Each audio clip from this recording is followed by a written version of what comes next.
ചെലപ്പോ അങ്ങനെ തോന്നുവേ, എല്ലാം ഉണ്ടായിരുന്നുവെങ്കിൽ റാഹത്തായിട്ട് ജീവിക്കായിരുന്നില്ലെന്ന്. അപ്പൊ തോന്നും കാറൂനൊക്കെ എന്തൊക്കെ ഉണ്ടായിരുന്നു. കാറൂന്റെ ഖജനാവ് പൂട്ടിയിട്ട താക്കോല് ചുമക്കാന് ആയിരക്കണക്കിന് ഒട്ടകങ്ങൾ ഉണ്ടായിരുന്നു അത്രേ. കാറൂന്റെ അധികാര കസേരയുടെ പ്രൗഢി കണ്ടപ്പോ ആളുകൾ പറഞ്ഞു അത്രേ, നമുക്ക് കാറൂനെ പോലെ ആയാ മതിയെന്ന്. പക്ഷെ കാറൂന് മണ്ണില് മലർന്നു കടന്നപ്പോ പറഞ്ഞോലൊക്കെ പറഞ്ഞു അത്രേ, വേണ്ട വേണ്ട, നമുക്ക് കാറൂനെ പോലെ ആവുകയേ വേണ്ടെന്ന്. മണിമേട മുകളിൽ ഉല്ലസിച്ചവരല്ലേ, മണ്ണിന്റെ താഴെ പെട്ടതത്ഭുതമല്ലേ.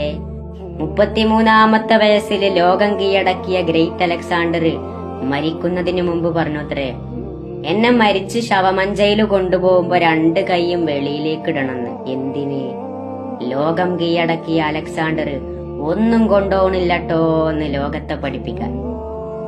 കുതിരപ്പുറത്ത് സവാരി ചെയ്തവരല്ലേ, ശവമഞ്ച യാത്ര ചെയ്തതത്ഭുതമല്ലേ.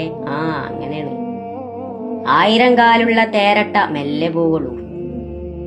1 കാലുമില്ലാത്ത മൂർഖം പാമ്പ് പറന്ന ഓട്. എന്തേ മനസ്സിലായത്? നമ്മൾ വാരിക്കൂട്ടുന്നത് കൊണ്ടല്ല നമ്മളെ ജീവിതം മുന്നോട്ട് പോണത്. ഒക്കെ അള്ള തീരുമാനിക്കും.